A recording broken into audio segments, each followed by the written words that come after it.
Welcome to the Better Together podcast, where I talk about healing, human connection, and how positive intelligence can empower you no matter where you are on your growth journey. I'm your host, Nakiya, and in today's episode, we'll be talking about my experience of discovering that I am polyamorous by orientation, and oh, by the way, I was 7 years into a monogamous marriage when it happened. This episode will actually be in 2 parts, but both are available now. I will be sprinkling in elements of positive intelligence throughout the podcast.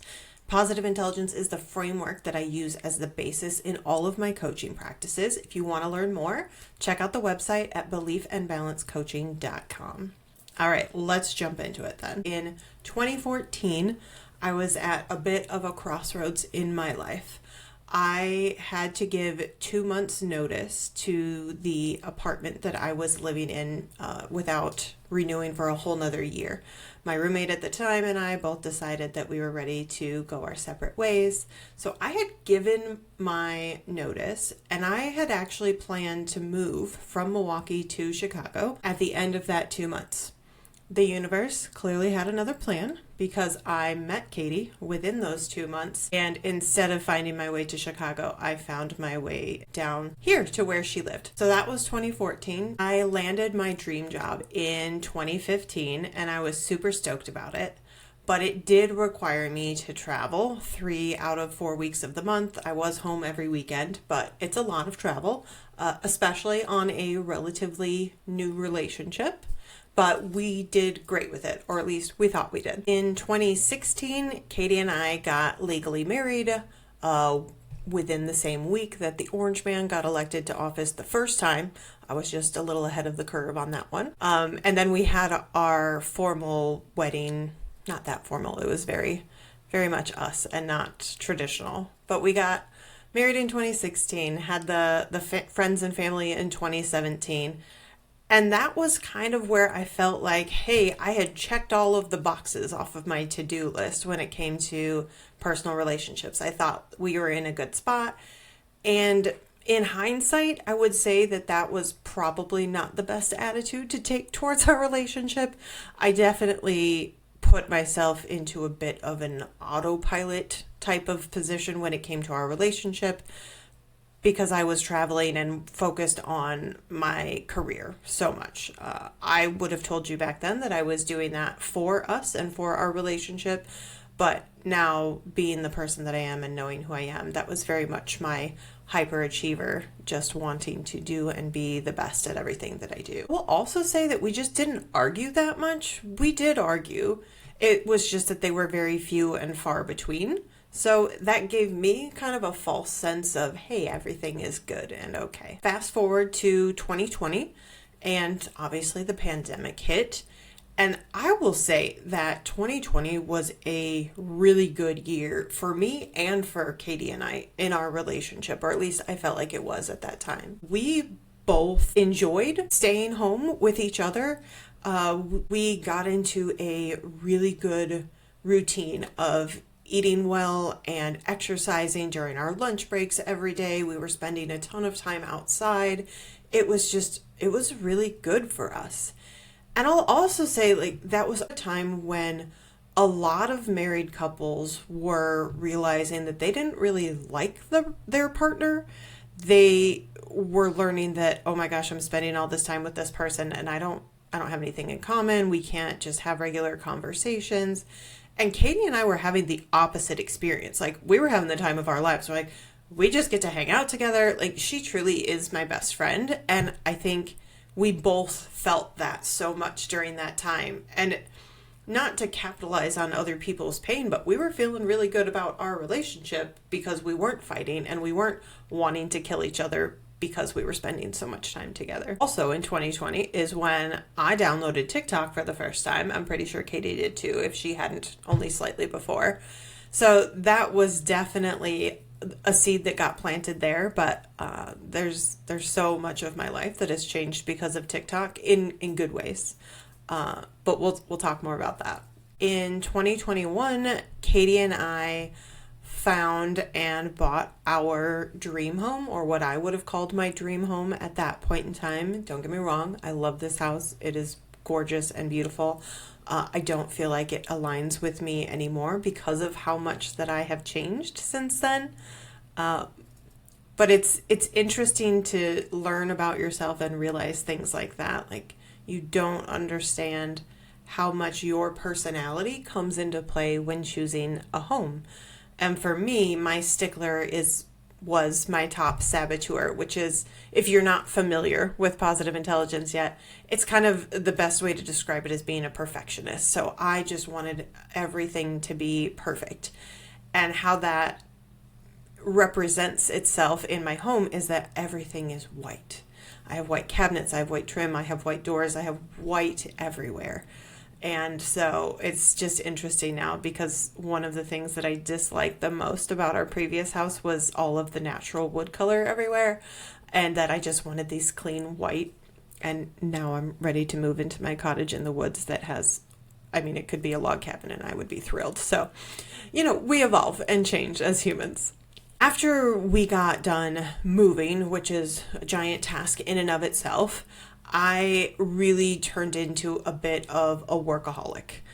If I wasn't already at that point, I definitely went overboard in 2021 after I got assigned to a big project, and then I got promoted to a management position, which was something I had really, really been working hard towards and wanted so, so badly. And it is probably the greatest thing that I love about what I do now in the corporate world, because I love supporting the people that work for me. And that's really from a place of, I get to serve them, as opposed to, hey, I'm barking orders, right? Like, I truly look at management from a place of, I want to be a leader that can help people learn and grow and evolve in their careers. And I feel like I get to do that every day. And I am really, really lucky in that capacity.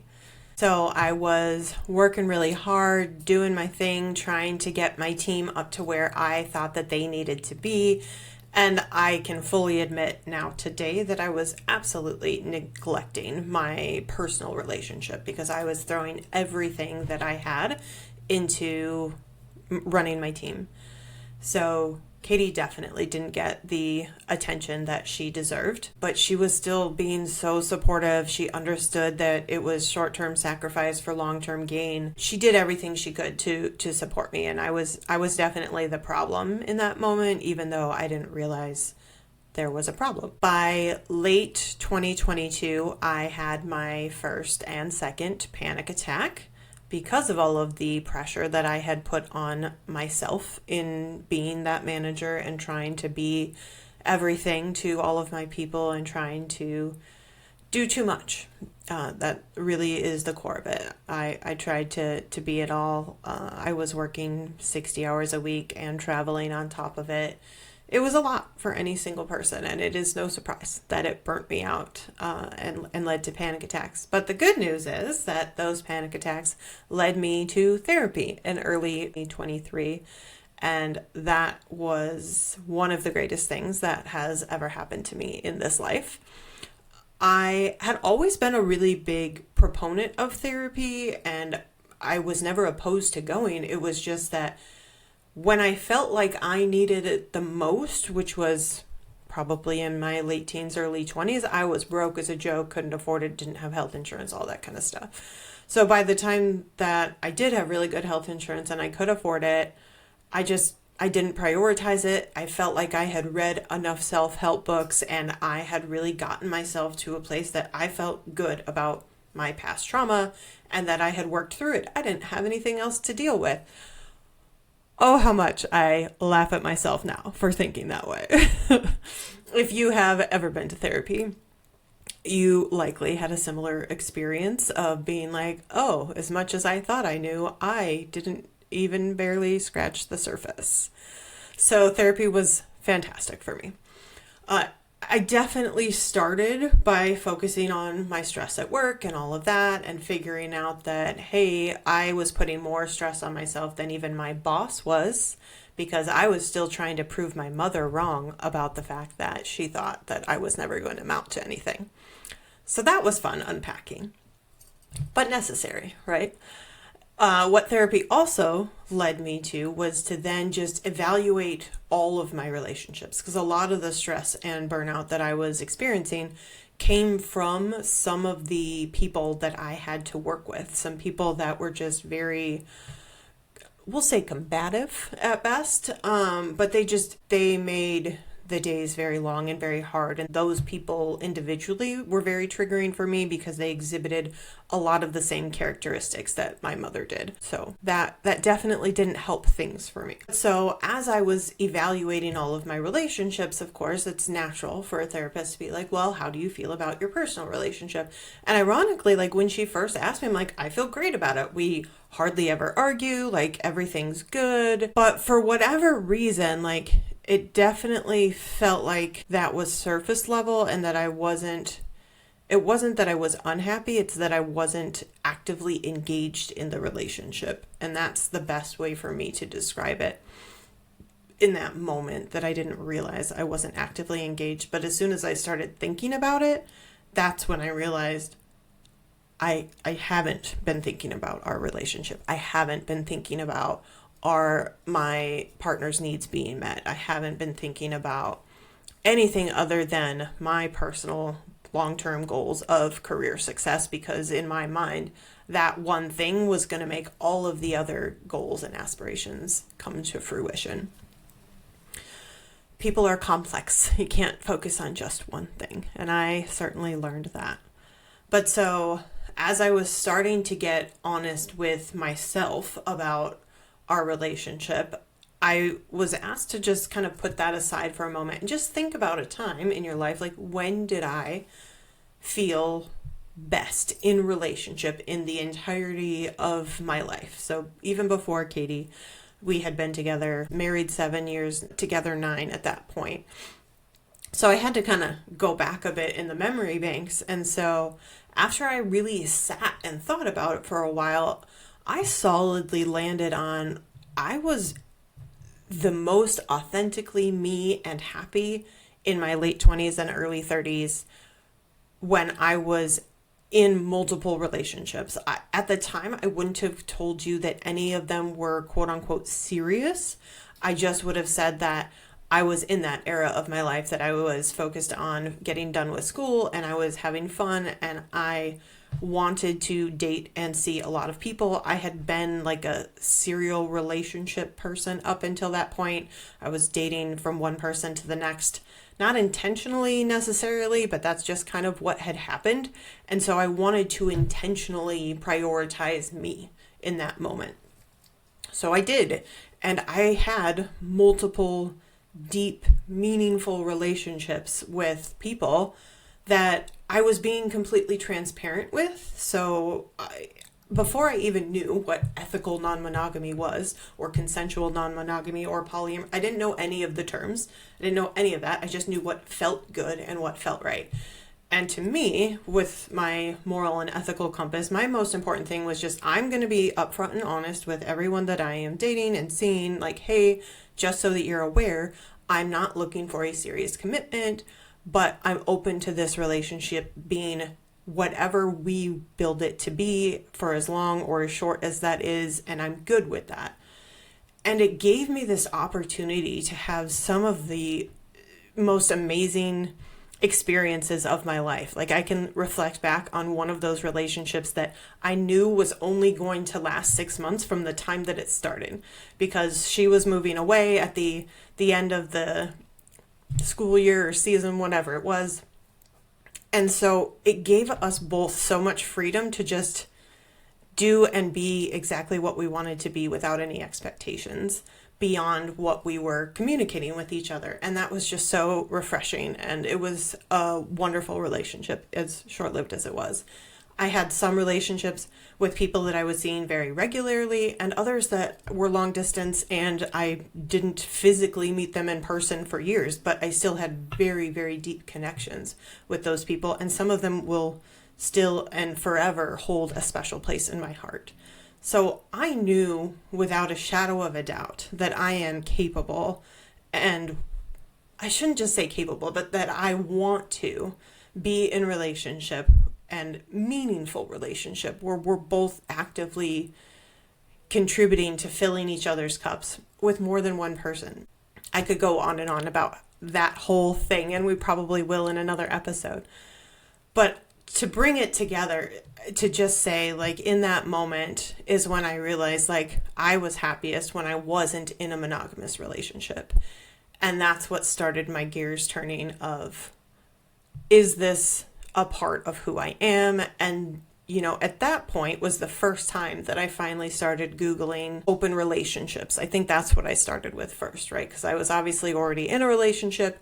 Some of my previous relationships had technically opened because we had some play parties, we'll say, that again, everybody was okay with, but I would still, if I had to categorize those relationships now, it was like swinging. So I wasn't really having those deep, meaningful relationships with the other people that we were bringing in. Okay, so I realized that being in those polyamorous relationships is when I felt most authentic and most like myself and happy. I had to start deconstructing some of those beliefs that, hey, only a monogamous relationship can be serious and meaningful. And I can tell you that there was at least one throuple that I had found on TikTok randomly that came across my feed, and I started following. And it was the first time that I was able to see a polyamorous relationship that was happy and healthy. And that was really important to me, right? Like I said, when I was in my early 20s, I didn't know anyone. I hadn't heard of anyone. I hadn't seen anybody with a happy, healthy relationship and who was polyamorous for a long. So knowing that it was possible was a seed that was certainly planted somewhere between 2020 and 2023. So I was able to come to a place of acceptance within myself that this is part of me and something that I naturally gravitate towards. I have since learned more terminology, and I am polyamorous by orientation. I didn't know what that meant at the time. That part wasn't super hard for me to come to terms with, because I did feel like once I started putting the pieces together, everything kind of felt like it just fit, like, oh, duh. There were so many points earlier in my life that the universe was trying to kind of point me in this direction, and I kept just being like, no, that's not really a thing. And now I'm like, oh, maybe that can be a thing. Maybe that should be a thing for me. But then the reality of knowing that I was going to have to tell my wife, Katie, hit. And that's where it got super, super hard for me. Not just the idea of telling her, but I started just thinking about her personality, how she shows up in our relationship, and what has really been important to her in our relationship up until that point. I didn't know how I was going to tell Katie at all. Like I drew a blank, and that's not normal for me. I'm generally a pretty good problem solver. So when I was faced with this one and then looking every direction, I was like, I don't know how I'm going to do this. And to add a little caveat on top, when I first told Katie that, hey, I found a therapist, I'm gonna go, and she was excited for me, trepidly, and the only thing she said was, I'm glad for you, I hope that it helps you with your stress, but just know that you're just going for stress. You better not break up with me because of therapy. Like, she said it in jest, but in that moment of reflection, I was just like, isn't it hilarious that this is where I am talking about, you know, what it is that's going to allow me to be more authentic. And now I'm at least thinking about our relationship in a therapy scene, and I had never anticipated that. So it was a lot. But so as I started reflecting on Katie and her personality, ironically, that was also the time when the term golden retriever lesbian was very popular on TikTok. And that description is Katie to the T. And ironically, I think there's probably still a lot of lesbians that hang their hat on calling themselves a golden retriever. I would implore you, if you are one of those people, please Go take a look at positive intelligence. Take a look at the saboteurs. My guess is the pleaser is very high for you and you are abandoning yourself on the daily. But that said, so she was a golden retriever. She was very devoted, very introverted. She liked being at home. She didn't have a lot of people that she wanted to hang out with outside of our home. Katie really got her sense of purpose and self-worth from being in our relationship. And I didn't fully grasp the depth of that at the time. I do now. But I did definitely see that she felt good because of the relationship that we were in. I also knew at that point that I had talked to her about my previous relationships, obviously, as any couple would, and she had shown zero interest in wanting to open our relationship, explore anything like that, because I had thrown it out there very casually, not in a, hey, I'm serious, let's do this, but just a, hey, I'm open to this if you ever wanted to. And she never took the bait like previous partners had. So I just kind of left it alone. But after I had done all of that reflecting on all of her personality traits and where we were at in our relationship, I truly didn't know what that was going to mean for our relationship when I came out to her. I understood and knew that it could mean the end of our relationship. And so it was hard for me to know that, but then still have to choose it. And I have since read books that do a better job of explaining this, and I can share with you now, but in that moment, I certainly didn't know. I didn't know how to articulate the struggle that I was having, which was that ultimate Sophie's choice. I either tell my wife that I am polyamorous and that I want this to be a part of my life in whatever that looks like. I wasn't really sure yet at that point. But I also had to accept that she also deserves her autonomy and she deserves to be happy and she deserves to be in the relationship that she wants to be in too. And so this Sophie's choice of I tell her and she potentially leaves me, or I don't tell her and at some point I resent her for it because I don't feel like I'm able to live authentically and true to myself. So I did ultimately decide I need to tell her this is a part of me. But before I did that, I truly started grieving the loss of our relationship because I knew that it wasn't only possible, but honestly likely. That was truly how I felt in that moment, that I was probably going to lose my wife. But at the end of the day, I can't lose myself and my wife. I have to choose. And I will always choose me first. And I know that sounds so selfish. And I can also tell you that even today, she probably would never say the same. But I think a lot of us need to work on our self-worth and all of that to know that we should be choosing ourselves first and foremost because we are the only ones that we will have forever. Not to say that you shouldn't prioritize relationships, but sometimes there are some things that authenticity is important. Okay, so you have a bit of a background of where I was at, what I was thinking, what I thought Katie would be thinking at that point. I'm about to get into the nitty-gritty of it, but let me please preface this by saying I did a lot of things the wrong way, the hardest way possible, in a way that I would not recommend to other people.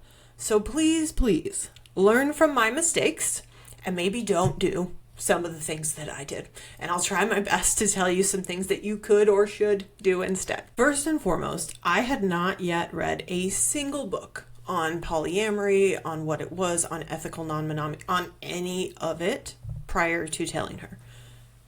Mistake number one. Because there is so much information out there, probably a ton more now than there was even 10 years ago. And I guarantee you, if you're about to come out to your monogamous partner, they're going to have a million questions, as they should, and you're not going to have a single answer to them. Or at least not one that you can easily articulate. And that was a really painful spot for both of us, right? Like, she was frustrated with me. I felt like an ass, but was also frustrated. Like, why can't you just accept this thing about me? It was it was definitely a problem. I can also tell you, especially if you're in a lesbian relationship. So my wife and I have been best friends like from the beginning. That is the absolute foundation of our relationship and why I believe that we are still together this many years later. We are best friends. We share everything with each other. And I mean everything.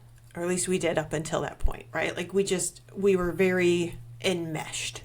Also learned that term. But so to me, it was a very normal thing to just share, right? Like I would share with her when I would go to therapy. I wouldn't give her all of the details necessarily, but I gave her general topics, what I was talking about, that sort of thing. So it felt dishonest in the moment when I was trying to figure this out for myself, but I wasn't telling her all of it yet. And I think that feeling of dishonesty is what pushed me to tell her sooner than I should have. But I promise you, if you are in the same boat, it is not deception to simply educate yourself before dropping this poly bomb onto your partner. Also a term that we learned. It's going to be hard no matter what, but the best thing that you can do for yourself and your partner is to educate yourself on what it is that you want and need and what that potentially means, what that looks like, what you're open to that looking like or what you're not open to that looking like. I will also say that I had never even heard of positive intelligence or PQ or any of that prior to this.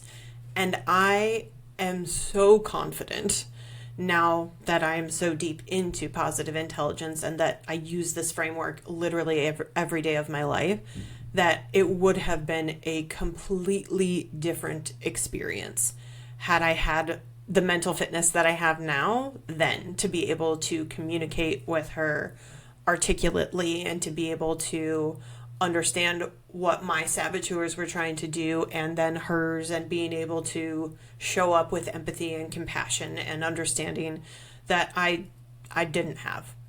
I'll be totally honest. Like I was very wrapped up in me because I was excited, right? Like I was like, hey, I finally figured out this piece about who I am and it feels so good. It's so authentic. It's part of me. And I didn't consider what her lived experience in that moment was going to be like. I was very focused on myself. So one of the worst parts about how and when I told Katie that I wanted to explore polyamory was the fact that I did it during an argument, which is basically the worst possible time that you could pick. Emotions were already running high. I honestly couldn't even tell you what it was that we were arguing about at that time, but it felt like we had been arguing way more than we ever had before, just because I was exploring different things in therapy, trying to figure out what my own needs were because I hadn't even thought about them for so long. And so it was terrible to try and spring that on someone during an argument. So please don't do that. Set a time. Put it on your calendar if you need to. A time when you know that they didn't just have a shitty day, or they're not about to have a shitty day, other than, the conversation you're about to start with them.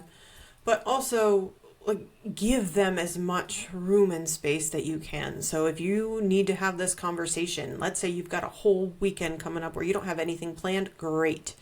Plan it for first thing Saturday morning so they get the entire weekend to feel their feelings and figure out what they need to figure out themselves, so they can freak out if they need to freak out. They can go scream into the void if they need to. Give them time and space. That is the greatest gift that you can give to a partner when you are going to come out to them as polyamorous, if you have previously been monogamous up until that point. I will also say that I tried to deflect and push my own desires off on her. So I wasn't just saying, hey, I want to explore polyamory, but I was trying to push her into it too. Because in my mind at that point, I hadn't even considered a possibility of a monopoly dynamic. I just didn't think it was possible. I very much understand and believe in balance in all things in nature, in life, period. So it just felt like, how could you find balance if one person's polyamorous and the other one's not? Obviously, I have learned a lot since, and it is absolutely possible. Hard work, but possible. Okay, so before I jump into the specifics, I want to talk about each of our saboteurs first. So if this is your first exposure to positive intelligence, I would implore you to please go check out some of my other videos. Check out Belief and Balance Coaching on TikTok. I have a detailed video for each of the saboteurs. If you go to the website, you can take the free saboteur assessment and figure out what yours are. But it helps to have a general familiarity with them. And I'll do my best to sprinkle a little bit of each of them in here. But from understanding the story standpoint, I'm going to keep it pretty high level. So for me, my top saboteur was the stickler. I was a 8.1 out of 10 for the stickler. Stickler, the easiest way to explain it is perfectionism, right? I wanted everything to be just right. And then I had a tie for second. My hyperachiever and my hyper rational were both a 6.3. So those were my top three. They were the most prevalent in how I showed up in the world. So a perfectionist, a hyperachiever, which is exactly what it sounds like, very, very focused on achieving, on reaching goals and smashing them, setting more, smashing them, which I had been doing in my professional life, obviously a lot. And then the hyper rational, ironically, when I first took the test, I didn't think that it was that high for me, because for me, the hyper rational mostly just gets in my way in relationships. Not in work life, but in relationships. So hyper rational is essentially where instead of meeting people with empathy and understanding and letting them just be emotional in a moment that calls for emotion, I want to stick to facts and figures and data and turn my emotions off. So not real helpful in this situation, but that's where I was at, even though I didn't know it at the time.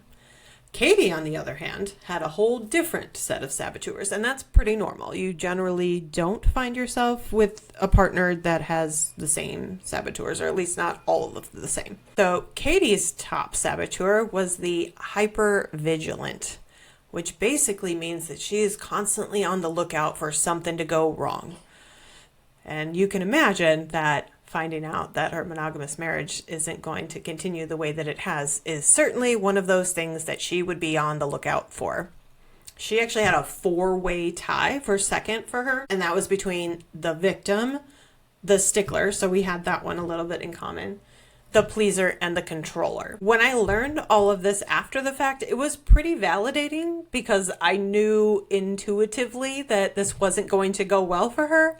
But now knowing, hey, that hypervigilant plus the victim plus the controller, like it was never going to go well. It could have gone way better had we both been aware of our saboteurs and how they were going to show up in that moment. But it was certainly unfortunate for Katie because I don't think it was going to go well for her no matter what. So of course, after I did drop the bomb and told her that I wanted to explore polyamory, her saboteurs went into overdrive, as you can expect. But it's good to kind of understand where our saboteurs originally come from, at least the top one. So Katie's mom got cancer right after she was born. And while she was able to get treatment for it and it went away pretty quickly, unfortunately at that time, the treatment wasn't as focused as it is today. So there were complications that arose that basically there was irreparable heart and lung damage that was done trying to get rid of the cancer. So there was always this understanding and knowing that, one, it could come back, but also that these complications could develop into other problems. Unfortunately, those complications did lead to further health issues for Katie's mom, and she passed away when Katie was only 33. It was about a year before I met her. So when it comes to Katie's hypervigilant in particular, it was that, hey, that anxiety that she always kind of had because she was expecting that other shoe to drop or something to happen. I will also call out that Katie had pretty severe anxiety at that point, even though she did a great job of hiding it. She was very good at masking, even though she didn't know what that term was at the time. But her anxiety had gone untreated up until that point. So that hypervigilant saboteur definitely activated the other ones for her, particularly the victim. The victim likes to focus on painful and deflating emotions as a means of gaining attention. So how that manifested during this time, or when I first came out, was, how can you do this to me? How can you do this to our relationship? Why was I being so selfish? Those sorts of things. So when it came to Katie's stickler and controller, they kind of teamed up because the stickler basically decided her stickler said, I know the best way to try and solve this problem, so to speak. And then her controller came in and said, I'm going to make sure that that's how this is addressed. My way is how this needs to be done. And then her last one was her pleaser. And that's one that was really triggering for me in that moment in how it came out. Because the pleaser, it's unique in that it sounds really positive up front, right? Like, oh, they're just constantly trying to please. But the problem is that the pleaser saboteur is generally not helping or trying to please or make other people happy from a place of genuine kindness. They're doing it because they want something in return. They're doing it so that they can then say, I do this thing for you, why don't you do it for me? When a pleaser doesn't receive that adoration for their efforts, they turn resentful for it. I can tell you that one of the things that used to trigger me, honestly, for years up until that point of me learning about this saboteur, was that Katie would always use this thing that she would fall back on and be like, I don't ask for much. I just, and then fill in the blank, right? It was always, I don't ask for much, because that is the victim of, hey, you can't just do this one thing that I'm asking of you. But the reality was that she was doing for me the things that she wanted me to do for her, but I didn't want or need her to do those things for me. And that also became a really big point of contention. We have since both learned how to articulate that me as a hyper independent person, because of my trauma, me choosing to say I want you in my life because I want you in my life, not because I need you. I don't need anyone. She took that as the greatest insult. Like I basically stabbed her in the heart by saying that. But for me, that was the ultimate compliment. And if you know anybody who is hyper independent and they simply say, I choose you, I choose to be in a relationship with you, I choose to want this togetherness without a need, but simply a want, that is such a healthier place to be than to be needed. And that was just another piece of deconstruction work that we both worked through. Don't worry though. My saboteurs were on full display too, not just Katie's. It's just easier for me to talk about hers.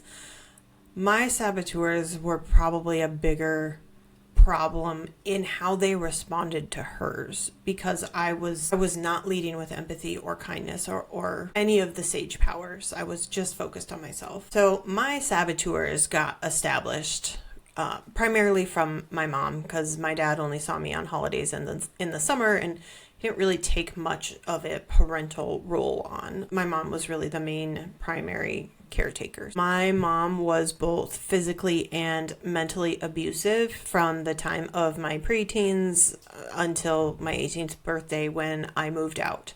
So the really important years were full of trauma for me. To say that I didn't get a sense of safety and security from my parents in those very important formative years is a very big understatement. I did not feel safe or secure at all. I just existed. So my stickler, my perfectionist, was off the charts at that point. And I didn't know it at the time, but it was basically my mother's voice, which had been internalized as my stickler of that's not good enough, that's not perfect enough, you're never going to be good enough, you have to constantly be perfect. I will say though that I didn't feel at the time that my stickler came into play as much in my personal relationships as it did in the work setting for me.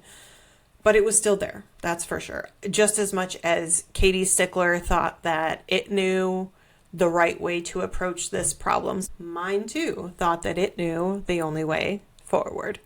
And that became a fun, not so fun dance. My hyper-rational became super, super strong during this time when we were just arguing all of the time. For whatever reason, in my mind, I just decided that the emotions of all of these arguments were the problem. So I'm just going to remove them, right? Like I can just turn those off. I didn't realize it at the time, but my ability to just turn off my emotions is not one held by everyone.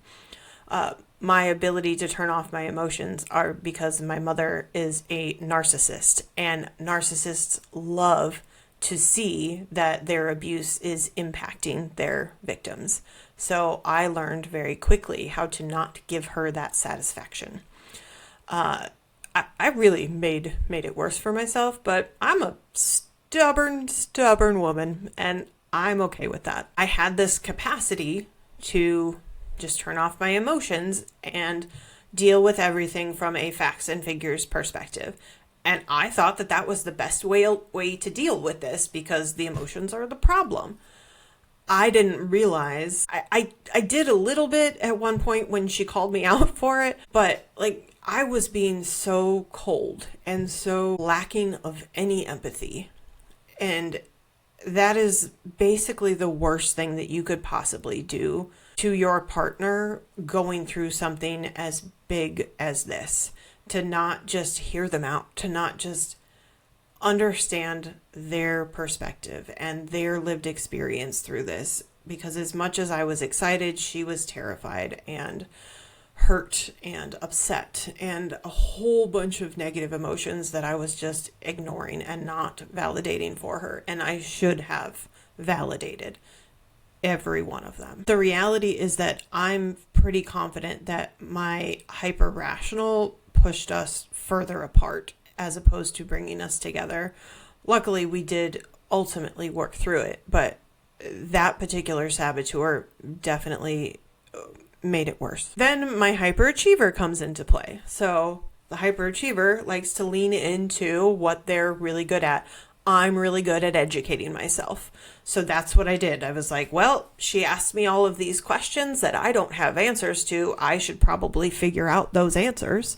So I bought every book that I could get my hands on. I found all of the podcasts. I found every resource that I could to learn about this new thing that I am now identifying with: polyamory, consensual non-monogamy, ethical non-monogamy, however you want to dice it. What I was looking for falls into all of those buckets. So the problem that really came into play is that I also have ADHD, so I hyperfixate. So when I'm hyperfixating on polyamory and I just want to learn all the things, I also want to share all the things that I am learning. And the last thing that Katie wanted was to hear about all of the different parts of polyamory that I was learning about, because she was still absolutely rejecting the idea because she, again, very much enjoyed our monogamous relationship up until that point. So to recap, I was not my best version of myself at that point in time. I accept and love that version of me for all that she tried to do and in all of the failings that she had, because those failures allowed me to succeed. But what I will also say is that my sage was non-existent. I was not leading with empathy or curiosity, and I was not trying to understand her perspective. I was just focused on, this is a part of me, take it or leave it. It was not kind. It was not empathetic, and she deserved better. That brings us to the end of the first half of this Better Together episode about my coming out as polyamorous. The second half is available now, so be sure to check it out. Don't forget to follow Belief and Balance Coaching on TikTok. If you like this episode, be sure to like, follow, and share. And if you're interested in coaching services, check out beliefandbalancecoaching.com. Until next time, keep loving yourself and leading with empathy.